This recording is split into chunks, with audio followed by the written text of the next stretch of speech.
চুরি হলে চুরি ধরার কাজ কার? পুলিশের। এবার ভাবুন, অভিযোগ উঠছে পুলিশের গাড়ির যে ড্রাইভার তিনি নাকি টোটো চোর। হাওড়ার ঘটনা।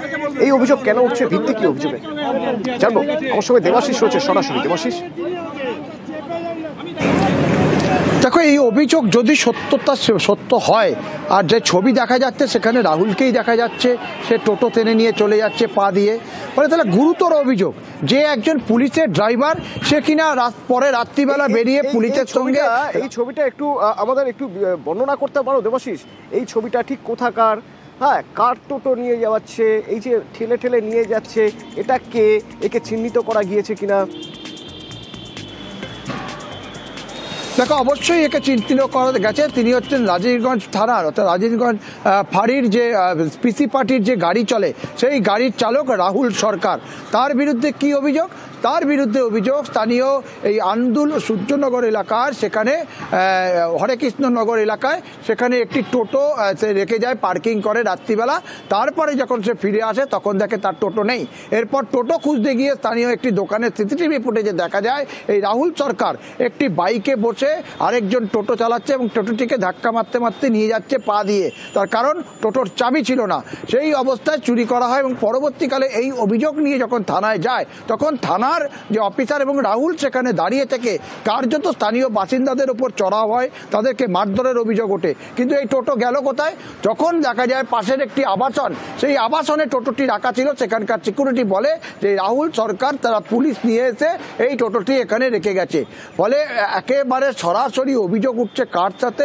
যে অস্থায়ী একজন চালক, পুলিশের চালক, তার বিরুদ্ধে।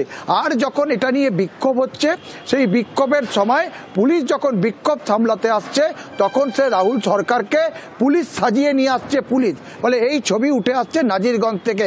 গতকাল রাত্রিবেলা কার্যত উত্তেজনা তৈরি হয় এবং পুলিশ এবং স্থানীয় জনতার ধস্তাধস্তি হয়। তবে এখনো পর্যন্ত এই ঘটনায় মামলা করতে গেলেও সরাসরি কোনো মামলা নিতে নারাজ নাজিরগঞ্জ থানার পুলিশ। পুরো বিষয়টি আইনি পদক্ষেপ নিচ্ছে স্থানীয় বাসিন্দারা। তবে সেই চুরি যাওয়া টোটো তা কিন্তু উদ্ধার হয়েছে।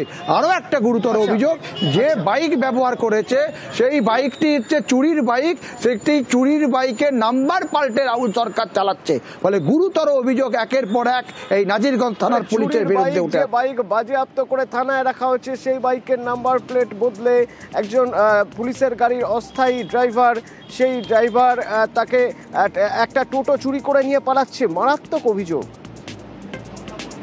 ও পুলিশের সঙ্গে যাওয়া আসা করে, নিজেকে এবং পুলিশ বলে পরিচয় দেয়। তার নাম হচ্ছে রাহুল সরকার। এই রাহুল সরকার লাঠি দিয়ে আমাকে দুমদাম করে মারলো। প্রশাসনই যদি আমাদের সাথ না দেয় কাকে অভিযোগ জানাবো? এখন টোটো তো সে রাত্রিবেলা 2টো নাগাদ নিয়ে গেছে, কাউকে কিছু না জানিয়ে নিয়ে চলে গেছে। টোটো চুরি হয়েছে, আমাদের কিছু ক্যাটারিং থেকে কাজ থেকে আসছিল, তারা দেখেছে যে পুলিশ টোটো নিয়ে যাচ্ছে। আমার কাছে সকালবেলা যায়, আমি বললাম পুলিশ কোনোদিনও টোটো চুরি করতে পারে না। খবর হয়েছে এই টিউলিপ গার্ডেনে টোটোটা পুলিশ রেখেছে।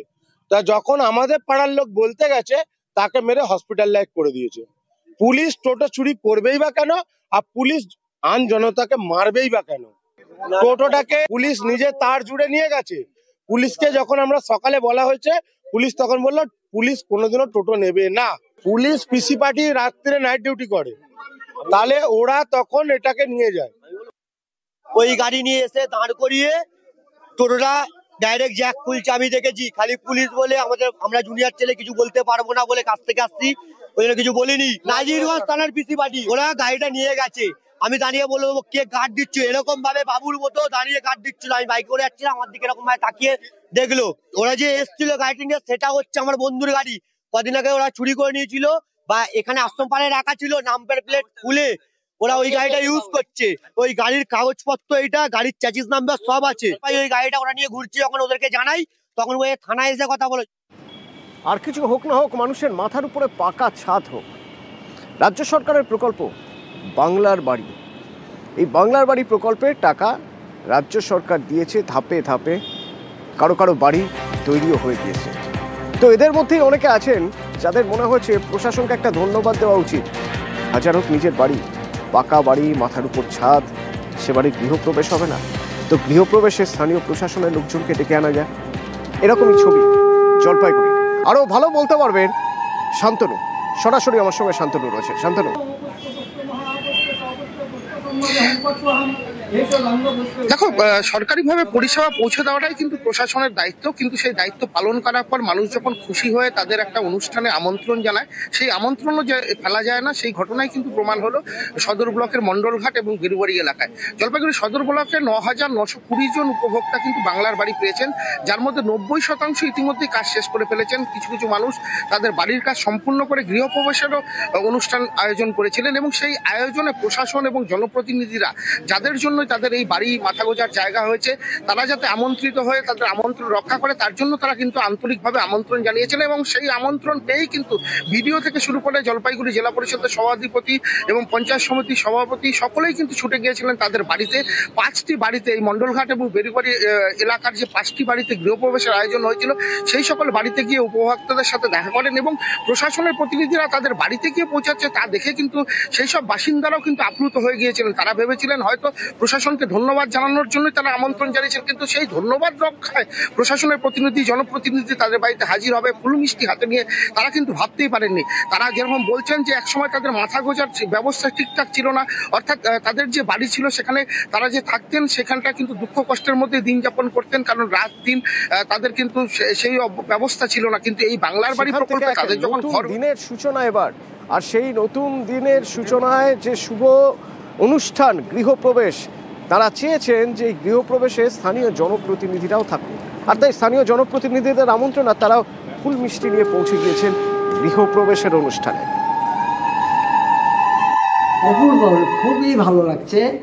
এই যে মমতা দিয়ে সহযোগিতায় পশ্চিমবঙ্গ সরকারের উদ্যোক্তায় আমি যে এই সুযোগটা পেয়েছি, এতে আমার একেবারে আন্তরিক প্রচুর আনন্দ, খুবই আনন্দ পেয়েছি। আর এই যে বিডিও সাহেব, প্রধান সব নামে চরণ ধরে আমরা এই বাড়িতে পাইলাম, আমার ভাগ্যের ব্যাপার বলা চলে। এই টাকাটা পেয়ে কেমন লাগছে আপনার? আরে বাবা, এই টাকা না হলে আমার ক্ষমতাই ছিল না, সাহসে পাইনি। 1,20,000 খারাপ ছিল, পজিশন খারাপ ছিল। আর এখন তো বেশ খুব ভালো, সুন্দর হয়েছে। একসঙ্গে না খাওয়ালেও ঘরের ভিতর ওর একটা মনটা একটা শান্তি পায়। তো আজকে কি হলো?